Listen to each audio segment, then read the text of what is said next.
Sadly, I wasn't able to tick all the boxes and suddenly become enlightened. You know, that dash didn't happen. But there have been amazing changes in my life because of CoDA. I'm in my 16th year of CoDA recovery. I got into CoDA because I had a horrendous emotional rock bottom in another fellowship. And thank God, a lady that was in CoDA came up to me and she said, "Oh, I think I know what's wrong with you." And she 12-stepped me into CoDA, and I'll forever be grateful for her, because actually I think she saved my life. Yeah, so that's a bit of context, I suppose. I've worked the steps very thoroughly, and actually had a codependency counsellor for many years in my recovery. I came to Arizona actually for a codependency program. I was severely crippled with codependency, and I'm in another, I'm not going to talk about this in detail, but I'm in another fellowship. And so the substance I was using, alcohol, I stopped taking alcohol, and, and I drank for 34 years. So there weren't no anesthetic anymore. And so all of this stuff was, had to be dealt with, had to, I guess you could say I was fortunate enough to be crippled by codependency, so I had no choice. And I always say, I'll go on to the patterns and characteristics in a minute, in the recovery side. I always say to people, if when I'm asked, that CoDA is a very uncomfortable program because it requires me to change my behavior. Yeah, go to that right-hand side of the columns. I'm in so much pain that I can't stay on the left-hand side. Yeah, I can't stay there because it's too bloody painful. And I'm talking like not wanting to be alive painful. That's where I was 16 years ago. So in order to change, in order to recover, I've got to do things that I don't want to do. And it's not that intellectually I don't want to do them. The feelings in my body are so strong, the fear, that I was terrified to do them. Even just putting down a boundary, saying no. I was terrified of people's anger. Because of the home that I was brought up with. So in order to recover, I've got to be prepared to be uncomfortable. That's my experience of CoDA recovery. Because if I'm uncomfortable, that's kind of good in a way, as if I'm working it, if I'm going over to that right-hand side of the column, it ain't going to feel that great. There's a thing in CoDA, I'm sure you've all heard of, it's called the afterburn. When I change my behaviors and go into that right-hand side of the column, I will feel like shit, basically. And that feeling, that panic, that compulsion to, what do they think? I had, like a lot of us in here, I had no sense of self. My experience was related in you. So what do you think, Lynn? Well, I didn't really know. My head used to swish, because I was always so other focused. So anyway, getting from that left-hand side of the page on the A4 page we can see in front of us to the right-hand side has demanded being uncomfortable, and still can, but nothing like it used to be. In fact, even as I'm saying this, I don't tend to have, if I have afterburn, it burns off quickly. And if I get triggers, I was really interested, you've got that trigger workshop coming up. That sounds absolutely fantastic, because I can still get triggered. Now, initially it was horrendous. And I guess I'm saying this because if you're going through this, it is okay. It is okay. This lady that 12-stepped me in, she used to say to me when I was sort of like, you know, had one foot out on the ledge, the window ledge, and she'd be, well, something was happening, you know, oh God, and she said, and I was triggered, and she would say to me, well, this is good news. This is good news, Lynn, because she knew, you know, she knew that whatever was coming up, you could call it a 6 and 7, you know, there's my invitation. Pain is my invitation to change. That's my experience of CoDA. So, so what I will do, oh yeah, just to add to that, when I go into trigger and those feelings, so, oh my God, I had it the other week and I had to do a step 10 on it, but it clears so quickly. And I'm not scared anymore of those strong emotional feelings. And I'm able to inquire into them because, say, for an example, I felt some anger the other week. You know, anger's got intelligent information to give us. So have all the feelings, you know. But sometimes they are not in proportion to what's happening right here today. They're backed up with learn those characteristics. Right, so let's go on to self-esteem. So this one actually, value others' approval. That I'm going back. I'm going to go back to the first column. Value others' approval of their thinking, feelings, and behavior. Hold on. Value others' approval of their thinking, feelings, and behavior over their own. I don't know what that means. I don't really know what that means. Values other. I think what that means is values other approval over my own. And it's saying here, I value the opinions of those I trust. Yeah, I'm absolutely there. And without the need to gain approval. Now, that was a big change for me to, you know, I'm not controlled by my codependency now. I still have those physical, chemical reactions when I'm triggered in some way, which feels very uncomfortable in the body, you know, fear, whatever it is, anger. But I'm aware of it, and it, you know, so if I'm frightened to do something,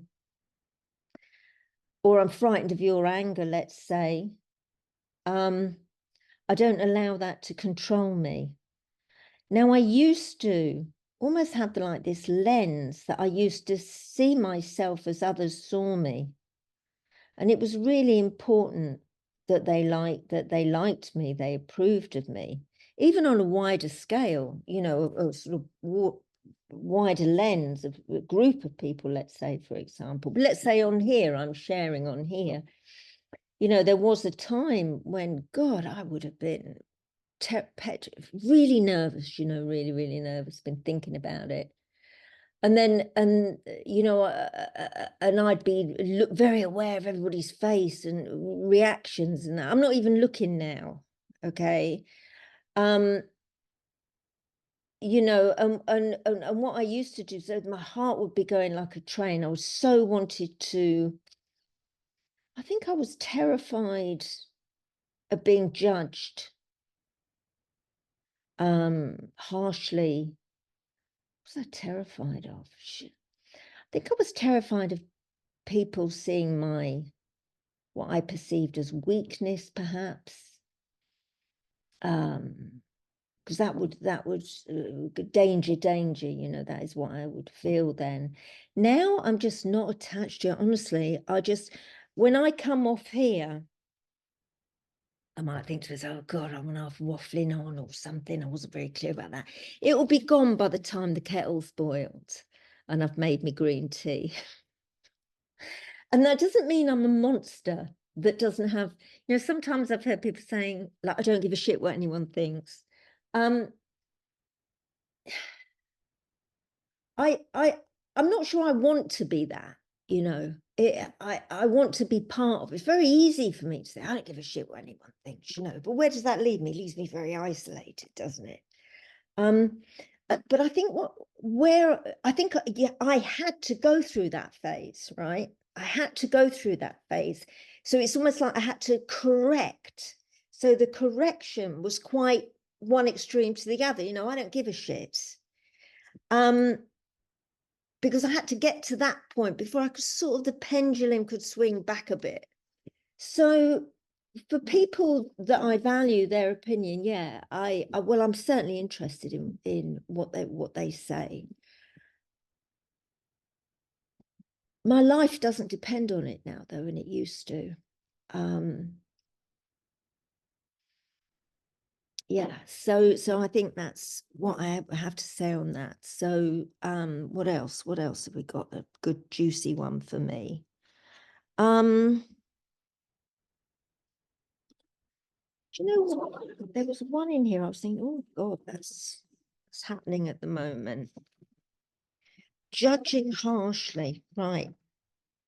Well, this is very interesting. You see, on the left-hand side of the columns, it says judge what they think harshly or do harshly. It's never good enough. Do it harshly. One of my major realizations is when perhaps something's happened, is I used to assume malicious intent. Yeah. I used to think they're doing that to hurt me. Now, these would be things that people might have not been very nice or, you know, whatever. And so I assume malicious intent. That's a filter that I had. Now, I know when that is happening because the body tells me so much, you know, that feeling sense in the body. Very uncomfortable, you know, a trigger. They don't call it a trigger for nothing. So I know there's something wrong there. But the trouble is, when I'm in it, I can't see clearly. So I've got the CoDA tools to get me back in that right hand column. And so what I have learned to do, it then tells us on the other side that I accept myself as I am, because of course we're projecting, and I emphasize progress over perfection. Absolutely, you know. CoDA, I was always taught in the beginning, or what I learned was that CoDA is learning to have a relationship with ourselves. I mean, that's what our preamble, our welcome teaches us, doesn't it? It shows us that. And that is so important, because then that idea that I can then look at others more kindly. Well, you know, I would say, yes, that is true until I'm triggered.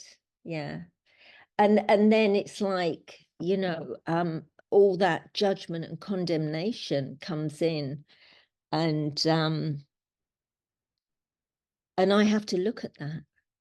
And I'll tell you just a little, I mean, just a real life example was that I was in a business meeting in a fellowship that I'm in, and I spoke up about something, and I had to do a step 10. Here's my columns. Because I was freaking so angry. I felt this. What did I? It was just like angry. Yeah, I was angry. And I had to really angry about what? You know, and I really had to break it down. It is linked to this thing that we've just been saying. I was really judging them harshly, the people in the meeting. They had a different opinion to me. That's okay, actually. I actually don't mind that.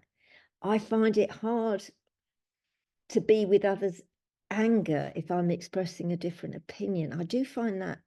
But then there's a part of me, to my own self be true, that feels that, yeah, it's the right thing to speak up. And there's another part of me in my column which wants to be the hero, which wants to be the brave one, the one that isn't scared to speak up. I have a bit of a history as a whistleblower in a previous life on something with a company, and you know, it took 10 years of my life, probably even more than that, 15. So, you know, I had to look at that before I decided to speak up. And then you know, there was this kind of torrent coming back, as there often is if it's one sole voice. And what it did is it triggered me.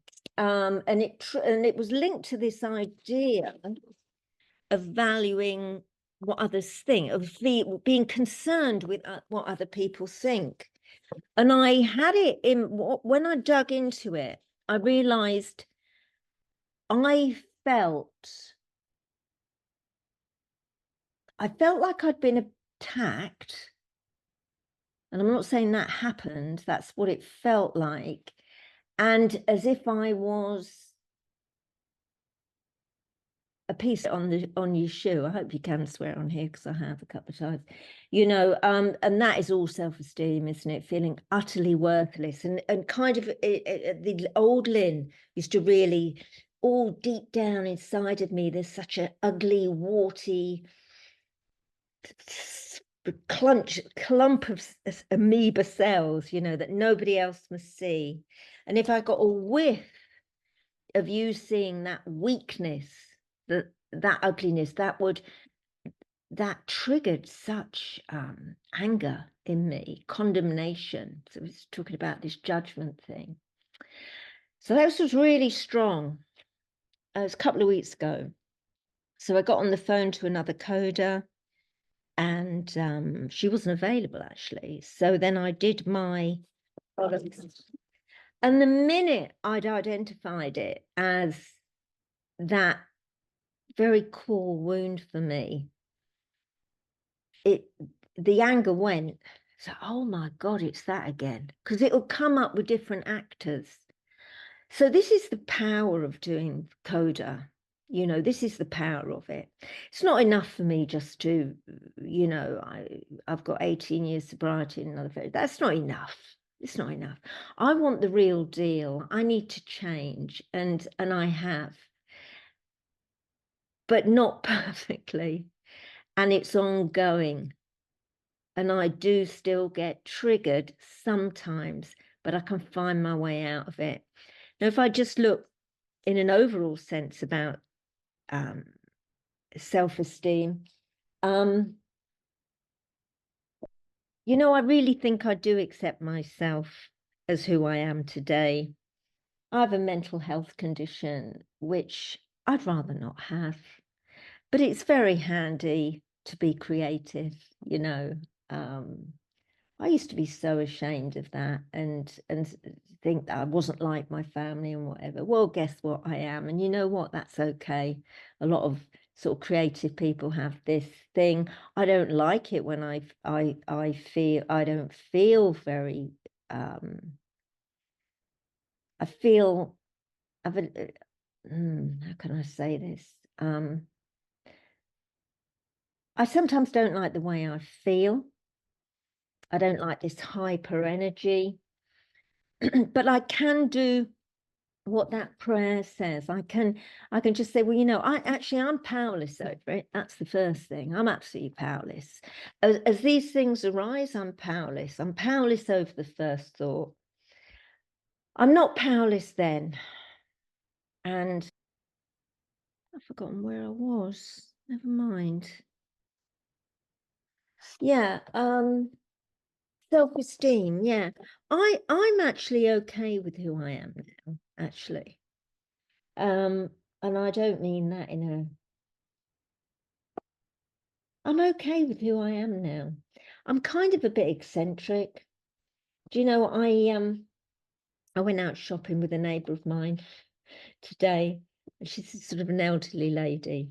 We have a great sort of sisterly relationship. It's wonderful. I value it very much. Anyway, I took she was on about her makeup. I said, come, right then, we'll go shopping. Took her to this really nice makeup shop.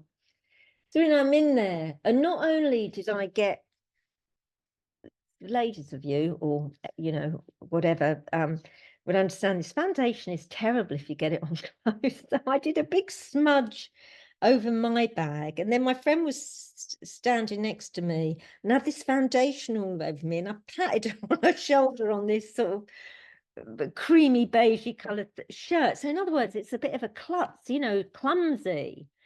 And you know, it's quite interesting. I did feel a bit of a rush of shame and embarrassment, but I guess I'm very aware of how I feel, but I don't think I'm a piece of, you know, whatever. I mean, that's just a silly example. I don't go into this terrible fear response that I used to do. I've let a lot of people go in recovery, certainly early years, you know, I really had to. Um, I had a lot of conversations that were, you know, let's say, because I really was drawn to and attracted people who kind of replicated my family of origin, characters, people. And, you know, I was drawn to that, unhealthy, toxic sort of, I used to put myself in a position to be used all the time. I used to self-abandon spectacularly. I would say that I bought love, purchased it, because I I was reasonably successful. I had a business, and and you know, and I was, I think I certainly with the last partner that I had, you know, I think he was there because I had money, and and I really self-abandoned to the most spectacular way. And that's because I really just didn't feel that I was worth anything if I didn't have those things that I could give you. And now that would never happen to me. Never. Just wouldn't happen. Non-negotiable. I'm on my own. I'm very okay with that. For me, that's been a really important thing to do. To be okay on my own. Yeah, but I still belong. I am part of um certainly part of a recovery community. But I'm still alone. So so there is that kind of um ache in the heart, actually, that I had as a kid. And I think this is about talking about self-acceptance. I think that will always be with me to a certain extent. I wake up in the morning and I'm very immediately aware of this heartache, slight sense of dread. And I wake up immediately. That doesn't mean I don't have good recovery. It just means that's what's there, right? I'm powerless over that. But then I can turn that around and have a beautiful day. And I do have beautiful days, carrying that wound with me. I think it will always be there. But I don't need other people to fix me. I can, with the help of this something, whatever it is, I'm okay. And you know what? That I really never thought that was possible, to be honest. But it hasn't meant that it suddenly. I started this, didn't I? I was saying I haven't turned into Jesus consciousness or something. I'm not white light. I'm not, you know, I'm not free from pain. I thought that's what it meant when I came, you know. Thought there was all these boxes you tick and then it would be great. Anyway, I really think that's all, you know, I can share really. I hope I've shared reasonably on topic. I hope you heard that you know, I am very grateful for my codependency recovery. It has set me free and it has made me want to stay alive on this planet. I'm okay. You know, even when I'm not okay, I'm okay. And that is priceless, really. You know, I think that's it. I'll leave it there. Thank you. Okay, thank you. I'm really grateful to be here. My name is Cary, and I'm a recovering codependent. I've been in CoDA for about 4 years, and the way I started in CoDA was I was on a meeting, right about July of when the pandemic started. And so been here about 4 years, and I had no intention of getting into CoDA. I didn't know much about it. I had gone on to a meeting and heard a speaker. It was a different program, and started emailing with him, just friendly basis. And one of my amends to society in my other programs is not to flirt with other people's husbands or wives, or sorry, not wives, flirt with other people's husbands or boyfriends. I'm a little nervous here. And so I wanted to get to know his wife. I had seen her on the meeting too, and she was the secretary of the Caterham Wednesday meeting online. And so I thought, well, I'll go on there just to say hello and get to know her. And she started speaking, and they started reading the patterns, and I just sat there with my mouth open. I had 53 of the 56 codependent traits, and I've been doing CoDA full steam ever since. And so that was what got me in. And I didn't even remember that 30 years ago, when I got into a drug and alcohol program, I didn't want to leave because there was a man there who I was interested in. And so I did the CoDA program. But obviously I wasn't ready for it because I forgot all about it. So after I went on that CoDA meeting where I heard all the patterns read, I was just hooked. I did the 14-day program. I went through all the steps with a group, and then I led a group with someone else. And the group that I helped lead through the steps, there were, I think, 4 or 5 women, and we called ourselves the international group because we had one on the west. I'm in California, so one on the west coast in California, one on the east coast of the United States. We had either 2 or 3 in England, and we had one in Mallorca in Spain. And we found a time that worked, and we did it. And I have since met almost all those women in person, which was really exciting. Last year, I took a trip with my husband to several countries and met 32 of my Zoom friends, and it was wonderful. So, so I got my start in CoDA, which I always thought, well, why am I part of CoDA? And I almost felt like I didn't belong for a while, because I'm from a happy home. My parents who love me. I have siblings who, we get along for the most part. And it's like, well, why am I here?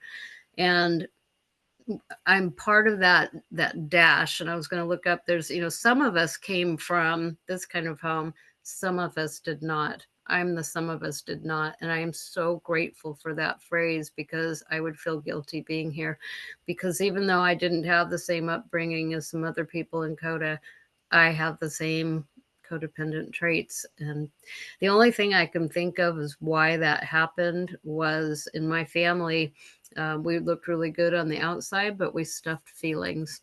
And I've always said, have a God-sized hole.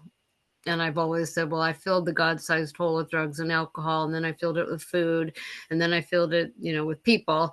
But before all that, I realized I filled that God-sized hole with feelings. And there was no yelling in my house, and I wished my dad would yell at me sometimes just so I could yell back. My family of creation, there's lots of yelling, so it all gets expressed now. But so I went full into CoDA. I had just retired and had lots of time. And there is someone here on this meeting today who I met in a different program, and she had started CoDA, and she knows who she is. And she was so enthusiastic about CoDA. And I was like, I've got to learn more about this. And so she was so happy. And so I'm just really grateful. So I'm going to be speaking mostly on the right side of the CoDA self-esteem patterns. And what I realized is that if I were perfectly over on that right side, I think I'd be a perfect human being, and I am not that. So at first I was like, oh, I'm not there yet. I can't share on that, but it's progress. And Lynn said something that I wrote down somewhere about, going from one side to the other. And I really appreciated that. I have a sponsee who says something to the effect of progress makes progress. progress doesn't make perfection, it makes progress. And I'm really grateful for that. When I was asked, and I appreciate being asked to do this, when I was asked about doing the self-esteem part, I almost laughed, because if somebody had asked me to compare my low self-esteem to high self-esteem, I couldn't have compared, because I didn't have any self-esteem. So it's like, how can I talk about the changes when I don't have any? And I'm happy to say that my self-esteem is progressing. Again, I don't ever want to have high self-esteem, because I think I would feel superior. And I don't want to get to that point, but I do want to be in balance. One of the themes of my life, I try to aim for balance and serenity. I don't always have it, but working on it. So there are 13 of these new patterns. I think there's more than on the old list. So it's like, okay, I've got a lot to do here. The first one is, I trust my higher power's guidance and my intuition in making effective decisions. I struggled with making any decisions because I didn't have the self-esteem. And it wasn't that I couldn't express my views, it's that I didn't have any. I didn't have any I didn't have any opinions. I just did what everybody else did. And so now, prayer and meditation really helps me with knowing, making decisions. And they're not always effective, but I am starting to make decisions. I feel like intuition comes from my higher power. Sometimes all of a sudden this decision, this thought will come to me. It's like, oh, okay, that came from my higher power. The meetings, the writing, asking for help, sitting still, listening for the intuitive thoughts. I like to use a God box. I haven't used it in a while, but putting things that I am having difficulties with decisions, I can write it down, put it in my God box. What's important is that I watch out for the opportunities to act on those. What should I be working on? But again, I am working on those decisions and feeling okay about giving my opinion when I'm asked. And I really find that a lot of these kind of go together, that they're all about self-esteem, and then all of the other ones, there's so many similarities. The second one is, I accept myself as I am, choosing personal progress rather than perfection. I had a therapist long before I got into CoDA, and I would tell her that, I don't think I get things done because I think I'm a perfectionist. And she said, no, I think you're an obsessive compulsive. I was like, okay. So procrastination is still a big character defect, although I like to call them survival traits for me. Sometimes my procrastination pays off, but um, often I'm just taking baby steps. I do have some self-esteem now, and I do accept myself, and even love myself. Just trying to be a better version of myself, a little better each day. And there was somebody in my drug and alcohol program who would ask me, do you love yourself? And I was like, what? And he said, look in the mirror every day and tell yourself, I love you. And I did that for about a year. It was so hard, but I did it. I didn't feel that, but I did it. And now with all these meetings on Zoom, I've never looked at myself as much as I do now when I have my screen on. Number 3, I graciously accept recognition, praise, or gifts. I definitely like giving more than receiving, but I realized when I got into CoDA that most of my giving was people pleasing, and I needed that recognition. One of the things I did, I worked in a school on a staff of about 40 people, and I celebrated each person's birthday. I felt responsible. I bought flowers, a cake, a card, sometimes a balloon, and a fruit tray for every single person. And my husband was like, you're going to do this for everybody? And I just felt responsible. Like I had to make that person's birthday happy. And now you're lucky if you get a text from me. to say happy birthday. I realize I am not responsible for everybody else's happiness. I'm going to use my daughter as an example. My adult daughter and since she was little, has always had really pretty eyes. And she was so embarrassed as a child, and people would say, "Oh, what beautiful eyes you have." And I told her, and of course I can't take my own advice, but I told her, just say thank you. And finally, that's what she does. She just says thank you and on to the next subject. Um, I love getting presents, Christmas presents, birthday presents, and I've always enjoyed that.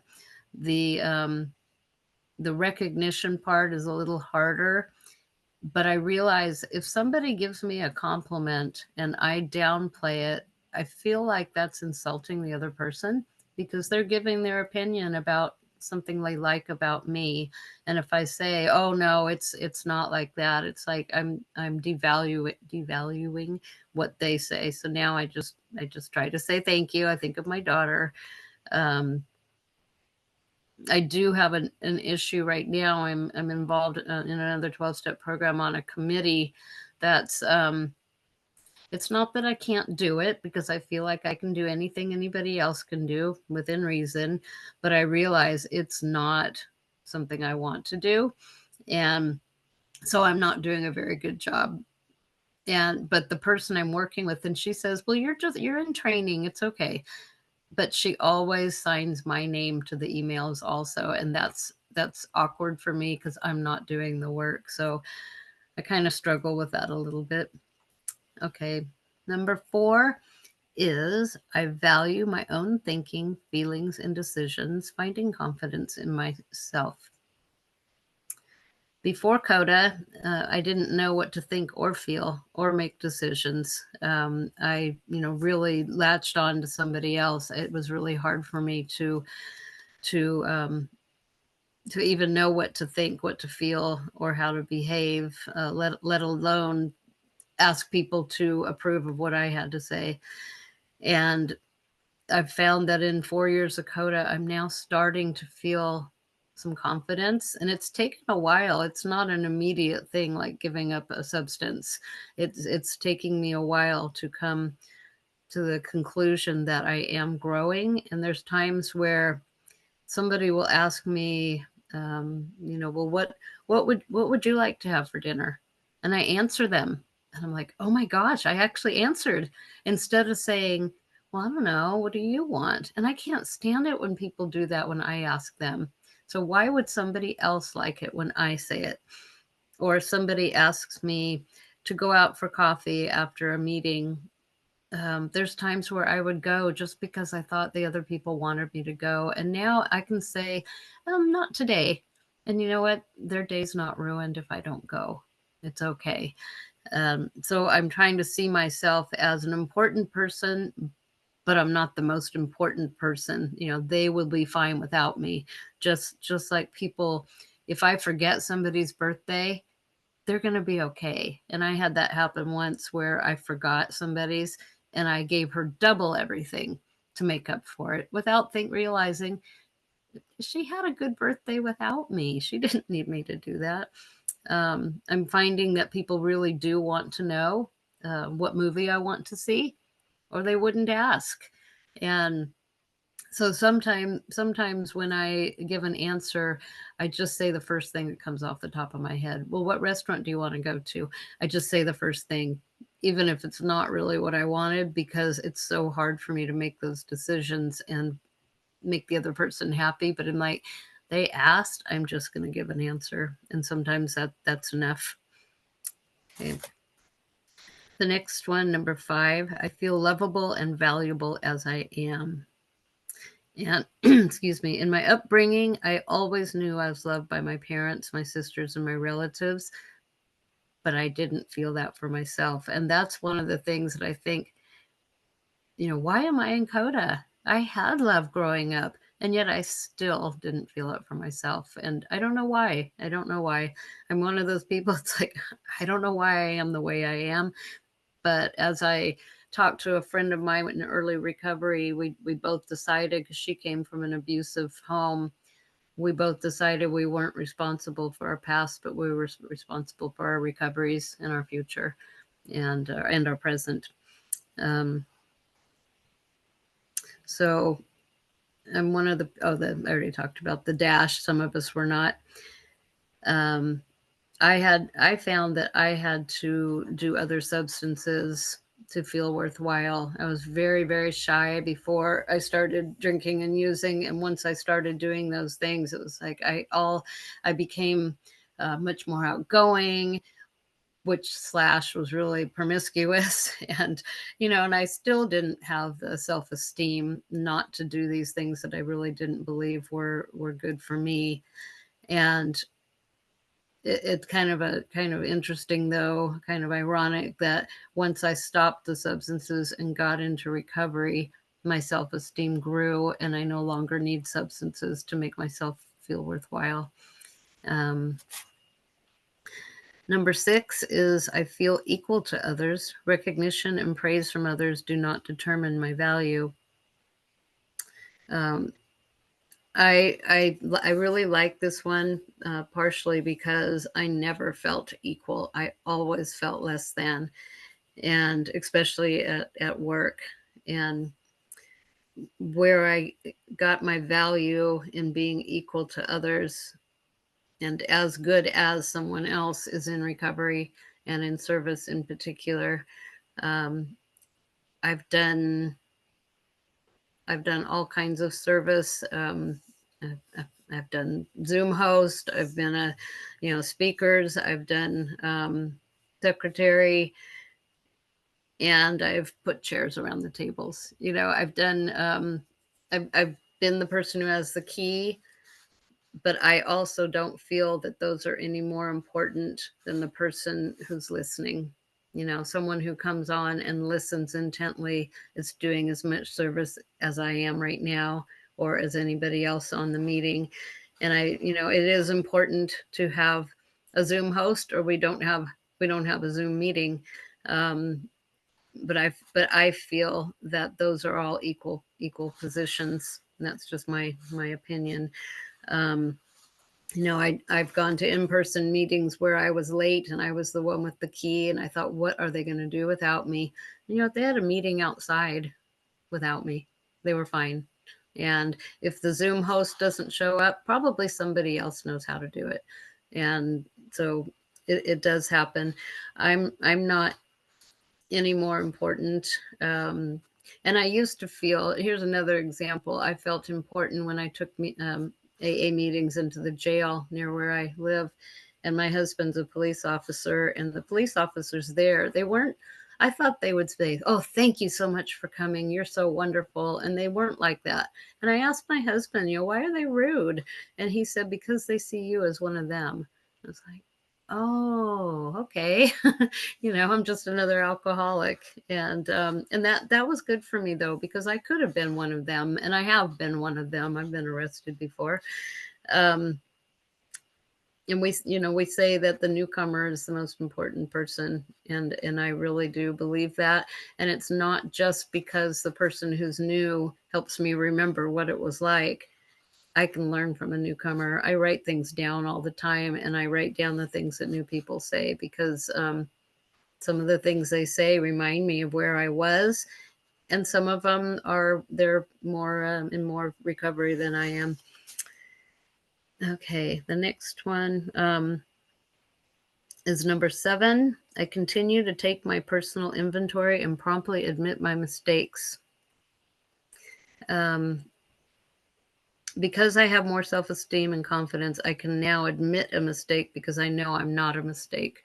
There are times where I felt like I was a mistake and I just did everything wrong, and I don't feel that way anymore. And one thing that's happened to me in CoDA, and it's been very subtle and gradual, is I could say I had these patterns. I could say I was making progress, but I've been feeling it. And it took a few years, but I've been feeling the progress. I've been feeling more self-esteem. And it's really a wonderful promise. I think that's coming true, is that I'm gaining more self-esteem.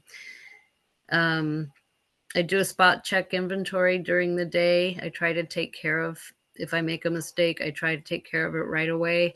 I try not to procrastinate on those kinds of things because they really mess with my serenity. I've been in recovery long enough to know that, I have to do a 10th step or a fourth step at the end of the day, and I have to make my amends. I hate making amends. I really hate making amends. And so I would rather take care of it right away. So if there's something I've done, I will call right away. And that's something I try really hard not to procrastinate on because it just messes with me. I have a sponsor in a different program where I send her a 10th step each night, and I write down what I did for myself and what I did for others. And then I write down what something I might have discovered about myself or something I need to work on. And that's my, an inventory.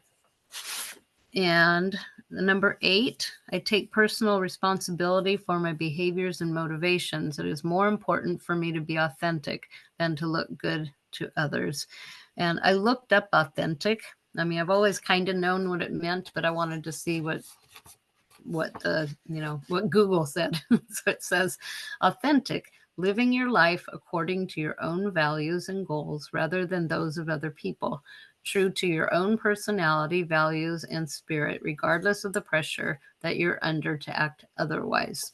So on the left side, I didn't know what my own values and goals were. And so I think this is coming from goal and not from CoDA, because this is assuming everybody has these values and they know their own values and their boundaries. And well, I didn't know what any of those were, so I couldn't be my authentic self because I didn't know what that was. I didn't have authenticity. So for me, it all has to do with self-esteem and self-confidence. I didn't know who I was, and now I feel my authentic self when I meditate and when I breathe deeply. I really don't care what other people think about me, as much as I did, and I care what I think of me, and I try to act responsibly. Now, if I did something irresponsible, then I mean, it's not like I just run around doing everything for me. I do try to act responsibly, and I don't want people to think badly of me, of course. And so I progress, right? Progress. And number 9, I meet my own needs and wants, including communicating my needs and wants to others. So I said, I know more now what I need and want, although that is a work in progress. Again, on the left side, I didn't know what my needs and wants were. So how could I tell somebody else what I need and what I want? Um, and I meet those needs and wants most of the time now, as I'm learning what my wants and needs are. And sometimes I can ask others. The needs and wants for me has a lot to do with boundaries also. And boundaries is an area that I really struggle with. So I'm really working on that, and that's going to take a lot more work for me. But I am I'm trying to do some more things independently. And my husband loves doing the grocery shopping. It's like, I can go buy groceries too. I can do that too. My husband has always managed our money. I feel like that's something that I need to learn how to do. When before I got into recovery, I did not manage my money. I wrote bad checks. I was sent a nice, polite letter that said either you take some classes on how to manage money or go to jail. So of course I took the classes, but I still didn't do very well with the money. So I am learning how to be more independent with that. Baby steps. My marriage is not going well right now, and so that's part of the reason why I'm taking these baby steps to become more independent. Number 10, I see myself as equal to others. I release the need to feel better than or less than. And I think I addressed this one earlier in recovery. It's easy to know that I'm no more, no less important than anyone else. And with the service positions, outside a program, though, I find it's a little harder. I'm the oldest of four girls, and the sister next to me, I always felt I always felt like she was the oldest because she's the one who is really good at managing money, and she's not in any kind of addiction. And I would always ask her for her advice. And the only time she ever pointed out that I was the oldest and needed to handle something was when the cat threw up on the rug, and she said, "You're the oldest, you take care of it." And I was like, "Oh." But I'm getting better now. I'm getting better. And it doesn't have to be because I'm the oldest. There's three of us surviving, and we have equal responsibilities.